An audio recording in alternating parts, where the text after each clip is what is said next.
Let me show in a parable to what extent our nature is enlightened or unenlightened. Envision human figures living in an underground cave with a long entrance across the whole width of the cave.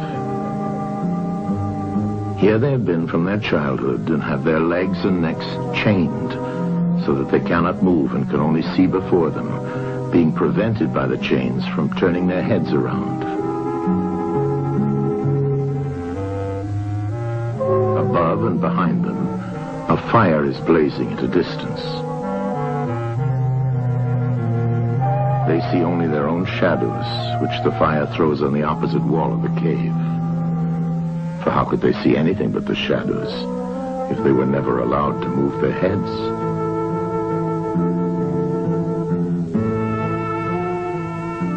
Between the fire and the prisoners, there is a raised way and a low wall built along the way like the screen which puppet players have in front of them, over which they show the puppets. Do you see men passing along the wall, carrying all sorts of articles which they hold projected above the wall? Statues of men and animals made of wood and stone and various materials? Of the objects which are being carried in like manner, they would only see the shadows. And if they were able to converse with one another, would they not suppose that they were naming what was actually before them?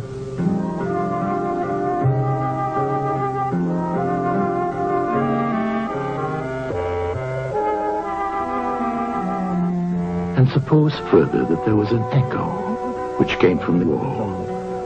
Would they not be sure to think when one of the passers-by spoke that the voice came from the passing shadows?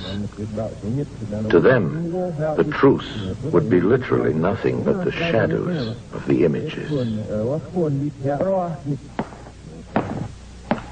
And now look again and see what will naturally follow if one of the prisoners is released. At first, when he is liberated and compelled suddenly to stand up and turn his head round and look towards the light, all this would hurt him, and he would be much too dazzled to see distinctly those things whose shadows he had seen before. And then conceive someone saying to him that what he saw before was an illusion. But that now, when he's approaching nearer to reality and his eyes turn toward more real existence, he has a clearer vision. What will be his reply? And you may further imagine that his instructor is pointing to the objects as they pass and requiring him to name them. Will he not be perplexed? Will he not think that the shadows which he formerly saw are truer than the objects which are now shown to him? And suppose once more that he is reluctantly dragged up a steep and rugged ascent and held fast until he is forced into the presence of the sun himself.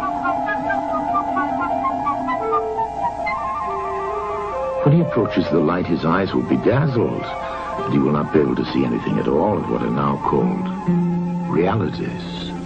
He will require to grow accustomed to the sight of the upper world.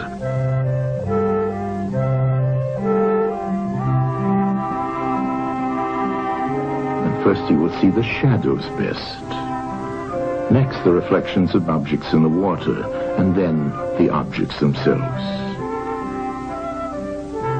Then he will gaze upon the stars and the spangled heavens and the light of the moon. He will see the sky and the stars by night. Last of all, he will be able to see the sun, and not mere reflections of it in the water, but he will see the sun in its own proper place and not in another.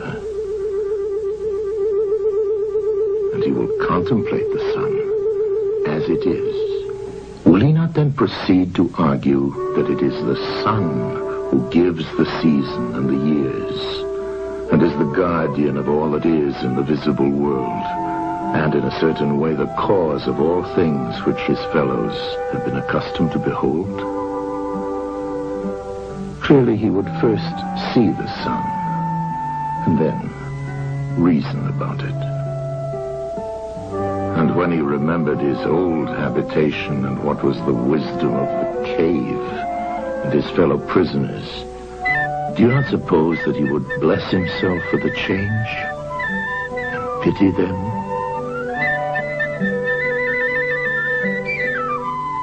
And if they were in the habit of conferring honors among themselves on those who were the quickest to observe the passing shadows, and to remark which of them went before and which followed after, and which were together, and who were therefore best able to draw conclusions as to the future,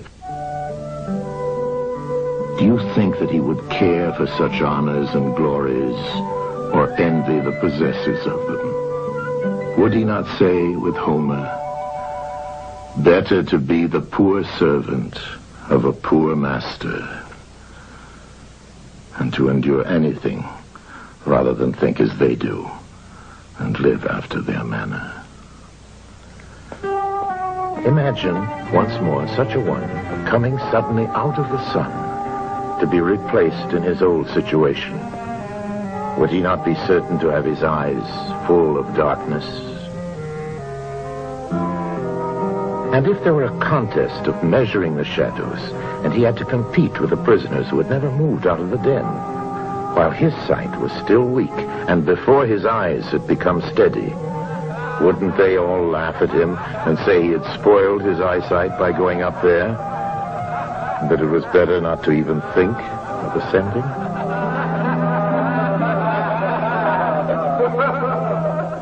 And if anyone tried to release another and lead him up to the light, let them only catch the offender, and they would put him to death.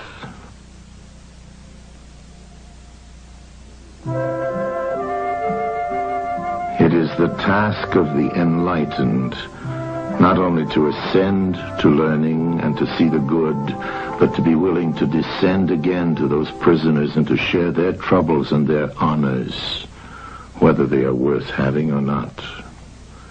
And this they must do, even with the prospect of death.